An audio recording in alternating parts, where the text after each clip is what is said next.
ஸ்ரீலங்கன் விமான நிறுவனத்தின் முன்னாள் பிரதம நிறைவேற்று அதிகாரி கபில சந்திரசேன வழங்கிய வாக்குமூலத்தின் அடிப்படையில் கடந்த 12ஆம் தேதி மஹிந்த ராஜபக்ச அழைக்கப்பட்டு லஞ்ச ஒழிப்பு ஆணைக்குழுவினால் விசாரணைக்குட்படுத்தப்பட்டார். பொதுஜன பெரமுனவினர் அந்த சந்தர்ப்பத்தில் ஆதரவாளர்கள் குழு ஒன்றை ஆணைக்குழுவுக்கு முன்பாக வரவழைத்து மஹிந்த ராஜபக்சவுக்கு தங்களது ஆதரவை வெளிப்படுத்தியதுடன் அதற்கு இணையாக கபில சந்திரசேனவினால் வழங்கப்பட்டதாக கூறப்படும் சத்திய கடதாசி தொடர்பிலும் கருத்துக்களை வெளியிட்டிருந்தனர். எவ்வாறாயினும் 2 மில்லியன் அமெரிக்க டாலர் லஞ்சப் பணம் கபில சந்திரசேனவின் மனைவியின் கணக்கில் வைப்பிடப்பட்டு பின்னர் மஹிந்த ராஜபக்ச உள்ளிட்ட சிலருக்கு வழங்கப்பட்டுள்ளமை இதுவரை நீதிமன்றத்தில் அறிக்கையிடப்பட்டுள்ள விடயங்களூடாக தெரியவந்துள்ளது.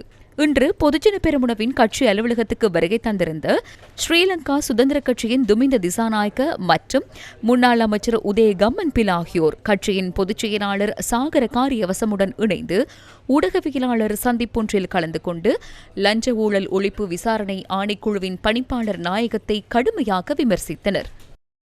අල්ලස් හෝ දූෂණ විමර්ශන කොමිෂන් සභාවේ අධ්‍යක්ෂක ජනරාල්වරයා වන லஞ்ச ஊழல் ஒழிப்பு விசாரணை ஆணைக்குழுவின் பணிப்பாளர் நாயகமான ரங்க திசாநாயக்கவிற்கு எதிராக நபரொருவர் நீதிமன்றத்தில் சத்திய கடதாசி ஒன்றை சமர்ப்பித்துள்ளார். அவர்தான் கபில சந்திரசேன என்ற நபர். தன்னை தற்கொலை செய்து கொள்ள தூண்டும் வகையில் அச்சுறுத்தல் விடுக்கப்பட்டதாக அவர் குறிப்பிட்டுள்ளார். அது மாத்திரமன்றி அவ்வாறு அச்சுறுத்தி கொலை மிரட்டல் விடுத்து தன்னிடமிருந்து இந்த நாட்டின் முன்னாள் ஜனாதிபதியினதும் அவரது மகனினதும் பெயர்களை எழுத வைத்து அந்த வாக்குமூலத்தில் கையெழுத்து வாங்கியதாக அவர் நீதிமன்றத்திற்கு சத்திய கடதாசியூடாக அறிவித்துள்ளார். இருப்பினும் ரங்க திசாநாயக்கவிற்கு எதிராக இந்த நாட்டின் சட்டம் நடைமுறைப்படுத்தப்படவில்லை. இந்த நாட்டின் சட்டம் இப்போது இவ்வாறான அதிகாரிகளினால் சூழப்பட்டுள்ளது என்பதை நாம் காண்கின்றோம். இந்த லஞ்ச ஊழல் ஒழிப்பு விசாரணை ஆணைக்குழு மற்றும் அதன் ஆணையாளர்கள் ஏன் ரங்க திசாநாயக்கவிற்கு எதிராக நடவடிக்கை எடுக்கவில்லை என்ற கேள்வி எமக்கு உள்ளது. ஏனெனில் இந்த நாட்டின் அனைத்து ஊழல் செயல்களையும் லஞ்ச ஊழல்களையும் ஒடுக்குவதற்காகவே இந்த நிறுவனம் உருவாக்கப்பட்டது. இந்த லஞ்ச ஊழல் ஒழிப்பு விசாரணை ஆணைக்குழு போன்றதொரு சக்தி வாய்ந்த நிறுவனத்தை நிறுவது குறித்து உள்நாட்டிலேயே சிலர் கேள்வி எழுப்பினர்.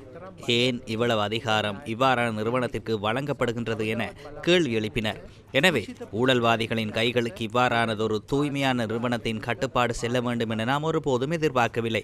உடனடியாக ரங்க திசாநாயக்கவின் பணியை இடைநிறுத்தி அவருக்கு எதிராக உள்ள இந்த குற்றச்சாட்டுகள் தொடர்பில் விசாரணை நடாத்தி இந்த நாட்டு மக்களுக்கு உண்மை நிலைமையை விளக்குமாறு லஞ்ச ஊழல் ஒழிப்பு விசாரணை ஆணைக்குழுவின் ஆணையாளரிடம் நாம் கேட்டுக்கொள்கின்றோம்.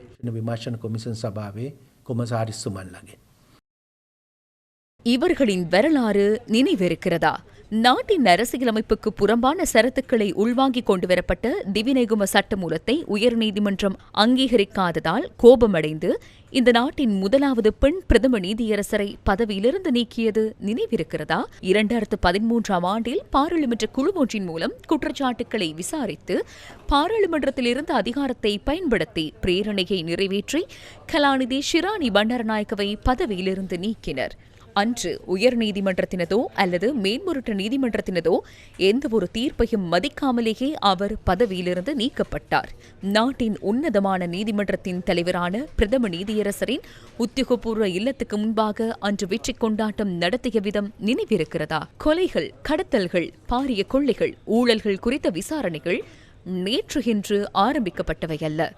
2015ஆம் ஆண்டு ஆட்சி மாற்றத்தின் பின்னர் இவ்வாறான பல குற்றங்கள் குறித்து நடத்தப்பட்ட விசாரணைகளுக்கு ஏற்படுத்தப்பட்ட தாக்கங்கள் நினைவிருக்கிறதா?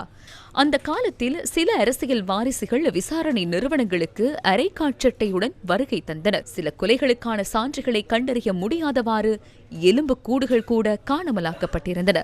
2019இல் ஆட்சி மாறும்போது உயிர்த்த ஞாயிறு தாக்குதல் உள்ளிட்ட பாரிய குற்றங்கள் குறித்த விசாரணை செய்த சிஐடி அதிகாரிகள் ஒரே இரவில் இடமாற்றம் செய்யப்பட்டனர். அவ்வாறு இடமாற்றம் செய்யப்பட்ட சில அதிகாரிகள் மீது பல்வேறு குற்றச்சாட்டுகள் சுமத்தப்பட்டு விளக்கமறியலில் அவர்கள் வைக்கப்பட்டனர். அந்த நடவடிக்கைகள் தவறானவை என்பது இன்று வெளியாகும் சில நீதிமன்ற தீர்ப்புகளின் மூலம் உறுதியாகின்றது. இப்போது மீண்டும் என்ன செய்கிறார்கள்?